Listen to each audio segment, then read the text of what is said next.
राम मंदिर के चढ़ावे में कथित चोरी का मामला आया। 8 लोगों की गिरफ्तारी हुई, एसआईटी बनी, 50 बैंक खातों की जांच हुई, नकदी आभूषण गाड़ी बरामद होने की खबर आई। एसआईटी की जांच में दावा हुआ कि एक आरोपी के पास बिना औपचारिक अनुमति के दान पेटियों की चाबियां, मोजे में पैसा, यहाँ पैसा वहां पैसा बरामद हुआ। बड़े स्तर पर बैठक हुई, कार्रवाई हुई। लेकिन मुख्यमंत्री योगी आदित्यनाथ से जब इसके बारे में बात होगी या वो जब इसका जिक्र करेंगे तो वो पहले तो ये कह रहे थे कि दूध का दूध और पानी का पानी होगा। एसआईटी जांच दूध का दूध और पानी का पानी करके रहेगी, उसमें कोई संदेह नहीं। और अब चढ़ावे की सुरक्षा, ट्रस्ट की जिम्मेदारी और इस सब पर सीधा जवाब देने की बजाय इतिहास के पन्ने पलटने शुरू कर दिए। मुख्यमंत्री योगी आदित्यनाथ ने समाजवादी पार्टी और कांग्रेस पर हमला करते हुए कई जगह पर एक तो कार्यक्रम रखवाए, सरकारी कार्यक्रम हुए, तकरीबन दर्जन भर जगहों पर अचानक मुख्यमंत्री योगी आदित्यनाथ की कार्यक्रम होने लगे और ये सारे सरकारी कार्यक्रम थे। लेकिन उसका जो भाषण था वो राजनीतिक रैली की तरह था और उन रैलियों में उन्होंने सपा कांग्रेस पर हमला करते हुए इन पार्टियों के राम विरोधी होने, सनातन विरोधी होने और इस तरह की राजनीतिक बयान देने से कोई गुरेज नहीं किया। इतिहास के पन्ने पलटे, तुष्टीकरण के आरोप लगाए और विपक्ष मंदिर की चोरी का राजनीतिक लाभ लेना चाह रहा है, ऐसे बयान दिए। अयोध्या में आस्था के नाम पर अयोध्या को बदनाम करने, राम की विरासत को बदनाम करने की साजिश और एक ठेका लगता है समाजवादी पार्टी और कांग्रेस ने ले लिया है। समाजवादी पार्टी और कांग्रेस के लोगों ने मंदिर निर्माण में बाधा खड़ी की, राम के नाम पर प्रश्न खड़ा करने का प्रयास किया। इनका तो इतिहास राम भक्तों के खून से सना हुआ है। मुख्यमंत्री योगी आदित्यनाथ अगर इतिहास के पन्ने पलट ही रहे हैं तो उन्हें कायदे से पूरा पन्ना पलटना चाहिए, क्योंकि अगर इतिहास ईमानदारी से खोला जाए तो पता चलेगा कि राम मंदिर, उसके राजनीतिक उपयोग, उसके ट्रस्ट, भूमि पूजन, प्राण प्रतिष्ठा और अब चढ़ावा चोरी पर सबसे गंभीर आरोप सपा कांग्रेस ने केवल नहीं उठाए, इसमें सबसे गंभीर आरोप और सवाल उठाए संतों ने, महंतों ने, अखाड़ों ने, शंकराचार्यों ने और यहां तक कि मंदिर ट्रस्ट के भीतर बैठे धर्माचार्यों ने भी उठाए। इसलिए आज सवाल यह नहीं है कि राम विरोधी कौन है, सवाल यह है कि राम के नाम पर राजनीति करने वालों से जब जवाब मांगना राम विरोध है या राम के चढ़ावे की रक्षा न कर पाना और राम और उनके भक्तों के विश्वास के साथ धोखा देना, इस पर जवाब देना चाहिए। इसलिए सबसे पहले शुरुआत करते हैं राम मंदिर ट्रस्ट के अध्यक्ष महंत नित्य गोपाल दास ने क्या कहा।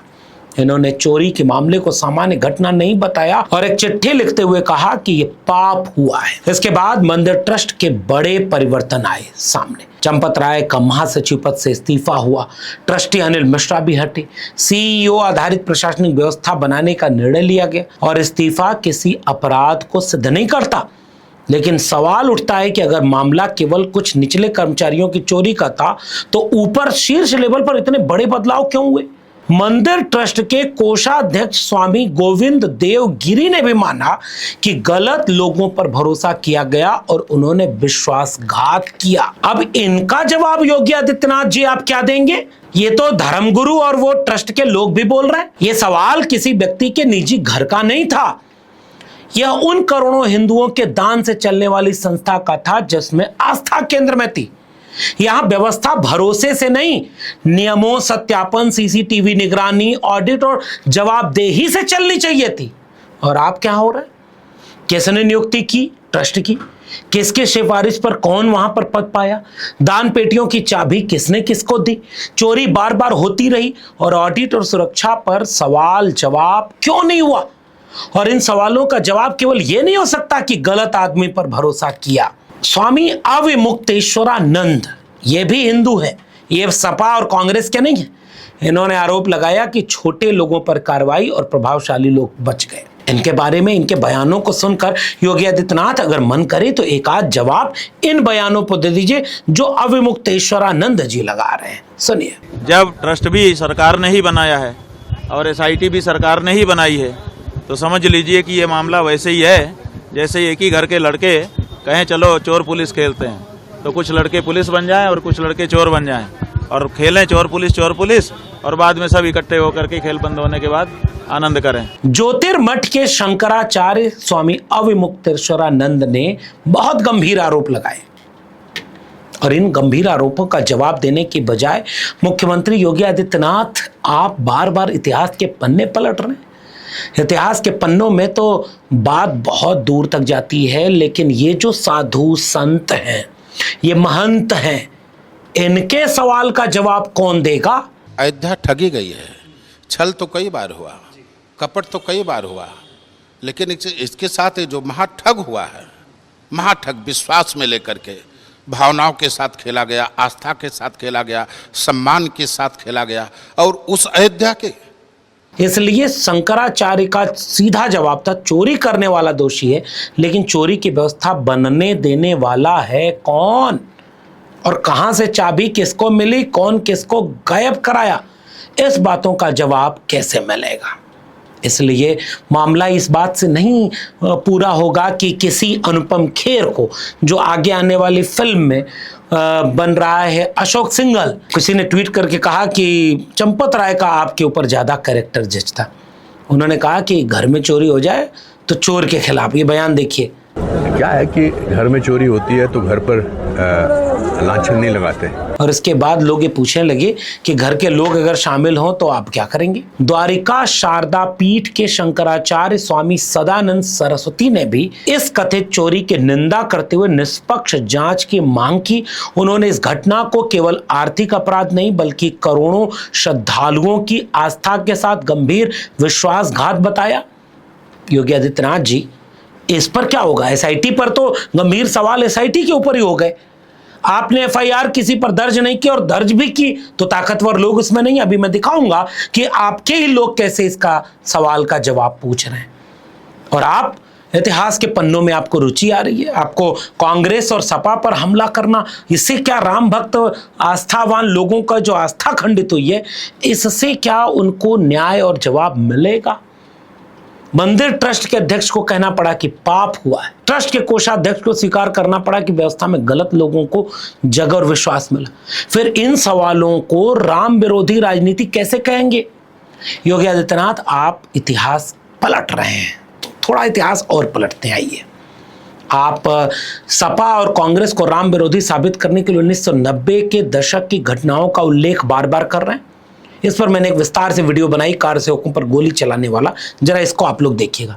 लेकिन फिलहाल ये सोचिए कि निश्चित रूप से 1990 की कार सेवा, उत्तर प्रदेश की तत्कालीन सरकार की कार्रवाई, कार सेवकों की मृत्यु, कई ऐसे इतिहास के पन्ने हैं, इस पर बात होगी। लेकिन यही क्यों इतिहास समाप्त होगा?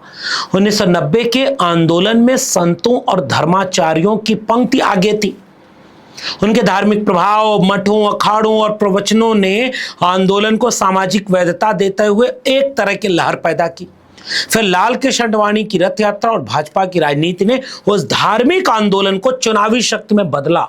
84 में 2 लोकसभा सीटें और 5 साल बाद 80-85 लोकसभा सीटें सत्ता में पहुंचने के बाद बदल गया। और उसी समय से साधु संत आरोप लगाते रहे कि धार्मिक प्रश्न की राजनीति की जा रही है। 90 से तब भी किसी को भाजपा और आरएसएस ने उन सवालों तक नहीं पहुंचने दिया जो कोई कांग्रेस और सपा नहीं लगा रही थी। विश्व हिंदू परिषद से लेकर के आरएसएस और बीजेपी कैसे राम मंदिर के मामले पर राजनीति कर रही है, 1990 से इस पर सवाल उठाए जा रहे थे, लेकिन इसको चर्चा में नहीं आने दिया गया। और काफ़ी जन भावनाओं को उन्होंने दोहन करके और बड़ी बड़ी बिल्डिंगें तैयार कर ली। करोड़ों अरबों रुपए इन लोगों ने इकट्ठा किया, विभिन्न बैंकों में इन्होंने डाला और लाखों रुपया उन्होंने व्यक्तिगत अपने खाते में इन लोगों ने डाला। तो लोगों की हत्याएं हो जाएं, लोग नष्ट हो जाएं, इससे इनको कोई मतलब नहीं। इनको मतलब पैसा मिले, कुर्सी मिले। इसीलिए विश्व हिंदू परिषद चढ़ावा की चोरी कर रही थी, ऐसे गंभीर आरोप लगे, बाद में सब गायब, पता ही नहीं क्या हुआ क्या नहीं। और इसके बाद से लेकर के 2020 जब ट्रस्ट बना, और याद रखिएगा ट्रस्ट किसी धार्मिक व्यक्ति ने नहीं बनाया। अब तो गंभीर सवाल लोग उठा रहे हैं कि ट्रस्ट में धार्मिक लोग हैं ही नहीं। 2020 में ट्रस्ट बना और निर्मोही अखाड़े ने ही सवाल उठाया कि भाई सुप्रीम कोर्ट ने 9 नवंबर 2019 के निर्णय के बाद केंद्र सरकार ने जब फरवरी 2020 में श्री राम जन्मभूमि तीर्थ क्षेत्र ट्रस्ट का गठन किया तो इस पे निर्मोही अखाड़ा भयानक असंतोष पेश करता है। निर्मोही अखाड़ा सपा कांग्रेस का नहीं था योगी आदित्यनाथ जी, यह वह अयोध्या विवाद का पुराना धार्मिक पक्षकार था और लंबे समय से राम जन्मभूमि पर पूजा और प्रबंधन का अधिकार मांग रहा था। अखाड़े के संतों का सवाल था कि जिन अखाड़ों और धार्मिक संस्थाओं ने वर्षों तक मुकदमा और आंदोलन लड़ा, उन्हें मंदिर के वास्तविक प्रबंधन में कितनी प्रभावी भूमिका दी गई। यहीं से मंदिर के धार्मिक स्वामित्व और सरकार द्वारा चुने गए ट्रस्ट के बीच तनाव खुलकर सामने आ गया था। आइए भूमि पूजन पर संतों ने कहा कि प्रधानमंत्री आए लेकिन पूजा संत करें। योगी आदित्यनाथ जी, इस सवाल पर भी आपने चर्चा नहीं होने दी क्योंकि मीडिया आपका होता है। बीजेपी आरएसएस ने ये पूरे देश को एक पैगाम दे दिया कि हिंदू होने की परिभाषा कौन सी जो आरएसएस और बीजेपी देगी। राम मंदिर में क्या हो रहा है सब सही अगर वो आरएसएस और बीजेपी कर रही है। और भाई ये बात कोई और नहीं पूछ रहा था, आप कांग्रेस और सपा में ये जो आपके लोग हिंदू लोग आस्थावान हिंदू जब सवाल कर रहे थे 5 अगस्त 2020 को प्रधानमंत्री ने राम मंदिर का भूमि पूजन किया। पूरा कार्यक्रम प्रधानमंत्री केंद्रित था, लेकिन उससे पहले निर्मोही अखाड़े के प्रवक्ता महंत सीताराम दास ने कहा था कि प्रधानमंत्री कार्यक्रम में उपस्थित रहें लेकिन वास्तविक भूमि पूजन संतों को करना चाहिए। उन्होंने धार्मिक मुहूर्त पर भी सवाल उठाए थे। यह मंदिर का विरोध नहीं था, यह प्रश्न था कि धार्मिक अनुष्ठान में सबसे बड़ी भूमिका किसकी होगी, धर्माचार्यों की या राजनीतिक सत्ता की। योगी आदित्यनाथ जी गौर से इस इतिहास के पन्ने पर जाइए। लेकिन कार्यक्रम इस प्रकार प्रस्तुत हुआ कि संत और पुराने आंदोलनकारी पृष्ठभूमि में चले गए, नेपथ्य में चले गए और प्रधानमंत्री उसके सबसे बड़े चेहरे बना दिए गए। यही राजनीतिक नियंत्रण का पहला प्रतीक था। आइए 2024 पर योगी आदित्यनाथ जी, अधूरे मंदिर में प्राण प्रतिष्ठा पर शंकराचार्यों ने विरोध किया, सपा कांग्रेस ने नहीं किया था। 22 जनवरी 2024 को राम मंदिर की प्राण प्रतिष्ठा हुई। लोकसभा चुनाव कुछ ही महीने बाद होने वाले थे। प्रधानमंत्री नरेंद्र मोदी मुख्य यजमान बने और कार्यक्रम का विशाल राष्ट्रीय प्रसारण हुआ। लेकिन शंकराचार्य अविमुक्तेश्वरानंद ने कहा कि अधूरे मंदिर के प्राण प्रतिष्ठा का यह काम शास्त्र सम्मत नहीं है। उन्होंने स्पष्ट किया कि वे राम मंदिर या प्रधानमंत्री के विरोधी नहीं है, लेकिन धर्मशास्त्र की मर्यादा के विरुद्ध किसी आयोजन का समर्थन नहीं कर सकते। उनका कहना था कि यदि वे समारोह में उपस्थित हुए तो यह माना जाएगा कि उनके सामने शास्त्रों का उल्लंघन हुआ और उन्होंने उसे स्वीकार कर लिया। पुरी के शंकराचार्य निश्चलानंद सरस्वती ने भी समारोह से दूरी बनाई। महाराज जी आप जाएंगे क्या? जैसा नहीं, मैं तो नहीं जाऊंगा। अयोध्या तो जाता रहता हूँ, जाता रहूंगा। उनका सवाल था कि जब प्रधानमंत्री ही गर्भगृह और पूजा में केंद्र में होंगे तो शंकराचार्य वहां किस भूमिका में उपस्थित होंगे, केवल खड़े होकर ताली बजाने के लिए? पुरी और ज्योतिर्मठ के शंकराचार्यों ने कार्यक्रम में न जाने का फैसला किया और प्रधानमंत्री केंद्रित धार्मिक अनुष्ठान तथा शास्त्रीय प्रक्रिया पर गंभीर सवाल उठाए। अब बताइए, ये क्या शंकराचार्य राम विरोधी थे? चारों शंकराचार्य वहां पर नहीं जा रहे हैं। कारण क्या है, क्यों नहीं जा रहे हैं? किसी राग द्वेष के कारण नहीं, बल्कि शंकराचार्यों का ये दायित्व है कि वो शास्त्र विधि का पालन करें और करवाएं। अब वहाँ पर शास्त्र विधि की उपेक्षा हो रही है। सबसे पहली उपेक्षा क्या है कि मंदिर अभी पूरा बना नहीं और प्रतिष्ठा की जा रही है। कोई ऐसी परिस्थिति नहीं है कि अपने को अचानक कर देना पड़े। क्या अधूरे मंदिर में प्राण प्रतिष्ठा पर शास्त्रीय सवाल उठाना सनातन का विरोध था? ये कांग्रेस और सपा है योगी आदित्यनाथ जी, या चुनाव से पहले धार्मिक आयोजन को राजनीतिक उत्सव बनाकर सनातन पर राजनीति का नियंत्रण था जिसका विरोध सनातनी कर रहे थे? संत समर्थन करें तो पूजनीय और सवाल करें तो राजनीतिक। यहां भाजपा और संघ परिवार का सबसे बड़ा अंतर विरोध सामने आता है। जब संत राम मंदिर आंदोलन के समर्थन में बोलते थे तब उन्हें हिंदू समाज की सर्वोच्च आवाज बताया जाता था। उनके मंच, मठ और धार्मिक प्रतिष्ठा का उपयोग लोगों के आंदोलन से जोड़ने के लिए हुआ। लेकिन जब उन्हीं संतों में से बहुत सारे संतों ने ट्रस्ट की संरचना, धार्मिक मुहूर्त, अधूरा मंदिर, प्रधानमंत्री की भूमिका, चढ़ावा चोरी, ट्रस्ट की भूमिका, ट्रस्ट का निर्माण, इन पर गंभीर सवाल उठाए तो उन्हें राजनीतिक विपक्ष, समर्थक या हिंदू एकता को नुकसान पहुंचाने वाला आप बताएंगे। यानी संत तब तक धर्मगुरु है जब तक वो बीजेपी, आरएसएस सत्ता के पक्ष में बोले। जैसे ही वो सत्ता से सवाल करते, बीजेपी, आरएसएस से धार्मिक आधार पर सवाल कर दे, उनको नजरअंदाज कर दिया जाता है, उनके ऊपर झूठे मुकदमे करवा दिए जाते हैं। इसलिए क्या इन बातों का जवाब योगी आदित्यनाथ जी आप देना पसंद करेंगे? किसी अगली रैली में इनका जवाब दे दीजिए। सत्ता और मंदिर का नियंत्रण मिलने पर राजनीतिक नेतृत्व तो आगे आया, श्रेय आपका था तो जिम्मेदारी किसकी? भाजपा ने राम मंदिर के नाम पर चुनाव प्रचार किया, प्रधानमंत्री की तस्वीरों के साथ मंदिर निर्माण को सरकार की उपलब्धि बताया गया, आरएसएस और वीएचपी ने इसे अपने दशकों पुराने आंदोलन की विजय कहा। तो अब चढ़ावा चोरी का मामला सामने आने पर कहने लगे कि यह तो स्वतंत्र ट्रस्ट का मामला है और विपक्ष इसकी राजनीति कर रहा है। यह दोहरा व्यवहार है। अब विपक्ष, संत और वहां के महंत निकल आए। मंदिर बना तो कहते हैं आप कि हमने बनवाया, और चोरी हुई तो ट्रस्ट आजाद है, राजनीति मत कीजिए, हिंदुओं के खिलाफ कुछ ताकतें लगी। अरे भाई, कौन ताकतें हैं? योगी आदित्यनाथ जी इसका जवाब अब आपको देना पड़ेगा। श्रेय राजनीतिक हो तो जवाबदेही गैर राजनीतिक कैसे होगी? भक्तों से चंदा लेते समय आरएसएस और वीएचपी के कार्यकर्ता तो घर घर गए थे। उद्घाटन के समय भाजपा ने इसे अपनी कामयाबी उपलब्धि दी, ये सब कुछ उनकी तरफ से हो रहा था। इसलिए अब इसका जवाब देना पड़ेगा। इस समय इस देश में बहुत सारे मुद्दे हैं, विपक्ष उन मुद्दों पर राजनीति करना चाहता है। मैं तो अभी भी कह रहा हूं, अगर अखिलेश यादव ने वो ट्वीट करने का जोखिम न उठाया होता तो ये मुद्दा इतना बड़ा राजनीतिक मुद्दा बन ही नहीं पाता। वैसे तो बहुत सारे लोग बोल रहे थे, बहुत सारे लोग इसके विसल ब्लोअर थे, लेकिन अब इसकी बात नहीं। और योगी आदित्यनाथ जी, आपके सवाल का हर जवाब इतिहास में होता है। आप पूछ रहे हैं कि राम विरोधी कौन है, लेकिन इतिहास का पूरा उत्तर तो कुछ और दिख गया। 90 के आंदोलन में संतों ने राम मंदिर के लिए संघर्ष किया, और 2020 में संतों ने पूछा कि ट्रस्ट और धार्मिक अनुष्ठान पर राजनेता क्यों हावी हो गए। अब इनको क्या कहेंगे योगी जी? भूमि पूजन के समय संतों ने कहा वास्तविक पूजा धर्माचार्यों को होनी चाहिए। 24 में शंकराचार्यों ने बहुत सारे सवाल उठाए।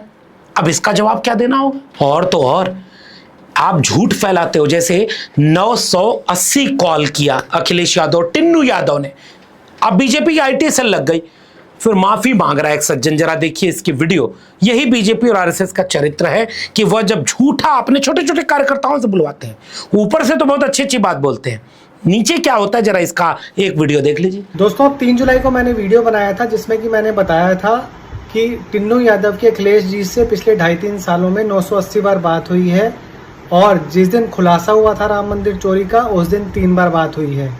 मैंने भी एक्चुअली सोशल मीडिया पर ही ये खबर पढ़ी थी और वहीं से पढ़कर जो है मैंने ये खबर सुनाई थी। मेरे पास इसके मामले में कोई भी तथ्य नहीं है, कोई भी सबूत नहीं है, तो मैं अखिलेश यादव जी से माफ़ी मांगना चाहता हूँ इसके लिए, क्योंकि मेरे पास कोई भी सबूत नहीं है। इसी तरह से आरएसएस के सेकंड नंबर के व्यक्ति जब सामने आए तब भी उन्होंने कहा कि हिंदुओं को बहुत गंभीर समय है, बड़ा सजग रहना होगा। जरा देखिए आरएसएस के सेकंड नंबर के व्यक्ति क्या सफाई दे रहे हैं। श्री रामलला मंदिर में रखे हुए दान पात्रों में जमा राशि की चोरी की दुर्भाग्यपूर्ण घटना से समूचे समाज और राम भक्तों को भावना एवं श्रद्धा को आघात पहुंचा है तथा इस घटना से हम सभी आहत हैं। ये सारे लोग मिलकर के योगी आदित्यनाथ जी को क्यों नहीं बताते, जो केवल सपा और कांग्रेस पर और अखिलेश यादव पर हमला कर रहे हैं, कार सेवकों पर गोली वाला इतिहास का पन्ना पलट रहे हैं। जितने मैंने आरोप गिनाए इनमें एक भी सपा और कांग्रेस का नहीं है, अखिलेश यादव का नहीं है। इन संतों, महंतों और धर्मगुरुओं का जवाब योगी आदित्यनाथ आप कब देंगे? इसलिए जाते आते मैं गुजारिश कर रहा हूं, एक जरा ये कार सेवक हैं सज्जन, ये अयोध्या में रहते हैं, इनके बयानों को एक साथ जरा सुन लीजिए और इन आरोपों का योगी आदित्यनाथ क्या जवाब देंगे जब वो ये कह रहे हैं कि महमूद गजनबी ने इतनी बार नहीं लूटा, 40 दिन में 70 बार तो हिंदू मंदिरों को किन्होंने लूटा, कौन ट्रस्ट में था, कौन सबसे बड़ा चोर है और कौन क्या क्या कर रहा है। जरा एक व्यक्ति है संतोष दुबे नाम का जो कार सेवा में शामिल रहे, इनके गंभीर आरोपों का जवाब क्या देंगे योगी आदित्यनाथ, जरा कुछ बानगी इनके सुन लीजिए। गजनी गोरी ने जो छोड़ा था उसको ये संघ परिवार के लुटेरे चंपत राय ने लूट लिया, पूरी अयोध्या को लूट लिया इन्होंने। लाखों करोड़ रुपया अयोध्या के निर्माण के नाम पर गुजरात लाबी ने लूट लिया। मैं आपके कैमरे के सामने कह रहा हूँ, लाखों करोड़ रुपए लूट लिए। राम जन्मभूमि मंदिर का पैसा लूटता है यहाँ, राम के लिए बोलने के लिए बूता है, एक नहीं साधु हैं। इन सब की जांच करा ली जाए, डीएनए टेस्ट करा लीजिए। सब अपराधी हैं, क्रिमिनल हैं, बड़ी बड़ी गाड़ियों से घूमने वाले महिलाओं के संगी साथी हैं, ये कामी पुरुष हैं, ये लंपट हैं। प्रधानमंत्री जी को नहीं मालूम है कि चंपत राय चोर है? क्या गृह मंत्री जी को नहीं मालूम है कि चंपत राय चोर है? सबको मालूम है। फिर क्यों नहीं इससे इस्तीफा लिया जाता? ट्रस्ट को भंग क्यों नहीं किया जाता? और ऐसे तमाम वीडियोस आपको सोशल मीडिया पर मिल जाएंगे। विपक्ष अब तक सवाल करता था तो जवाब में उनकी गलती गिना देते हैं आपको ही। और अभी भी लोग कह रहे हैं कि नृपेंद्र मिश्रा ने गोली चलवाई। कहाँ है? एक बार योगी आदित्यनाथ जी नृपेंद्र मिश्रा पर बोल दीजिए। आस्थावान करोड़ों हिंदू आपसे इंतजार कर रहे हैं कि एक बार नृपेंद्र मिश्रा पर आप कुछ बोल दीजिए। ये देखिए, एक व्यक्ति बोल रहा है कि जिसने गोली चलवाई हमारे ऊपर, उसी को आपने ट्रस्ट में मंदिर निर्माण समिति का अध्यक्ष बनाया। तो नृपेंद्र मिश्रा जिसने हम लोगों पर गोली चलवाई वही ट्रस्ट का मुखिया है। ये बात तो अखिलेश यादव कहते हैं, तो अखिलेश यादव सही कहते हैं, जो सही है वो सही है। ऐसे तमाम सवालों का जवाब कहां से देंगे? इसलिए जाते आते मंदिर में चोरी का विरोध करना राम का विरोध नहीं है योगी आदित्यनाथ जी, और कोई राम का विरोध फिलहाल नहीं कर रहा है। अभी फिलहाल जितने बोल रहे हैं वो हिंदू बोल रहे हैं और राम भक्त बोल रहे हैं। राम के नाम पर जमा किए गए धन का हिसाब मांगना सनातन का विरोध नहीं है, और संतों की आवाज सुनने की मांग करना हिंदू का विरोध करना नहीं है, ना उन्हें बांटने की साजिश करना। राम मंदिर के लिए चंदा देने वालों ने अपना पैसा भाजपा को नहीं दिया था। उन्होंने आरएसएस या बीएचपी को भी, किसी पदाधिकारी को भी नहीं दिया था। उन्होंने वह पैसा भगवान राम के प्रति अपनी आस्था को समर्पित किया था। इसलिए उस पैसे की रक्षा करना मंदिर प्रशासन की जिम्मेदारी थी, उसका हिसाब मांगना भक्त का अधिकार है। तो योगी आदित्यनाथ जी इतिहास के पन्ने पलटकर विपक्ष को राम विरोधी साबित करने की अपनी कुत्सित राजनीतिक चाल में आप कामयाब नहीं होते दिख रहे हैं, क्योंकि इतिहास का पन्ना पूरा जब पलटा जा रहा है तो सबसे गंभीर सवाल तो संत, महंत और अखाड़े के लोग करते जा रहे हैं। भूलिएगा मत निर्मोही अखाड़े को। भूमि पूजन पर, प्राण प्रतिष्ठा पर और चढ़ावा चोरी पर कितनी जगह संतों ने क्या क्या सवाल उठाए।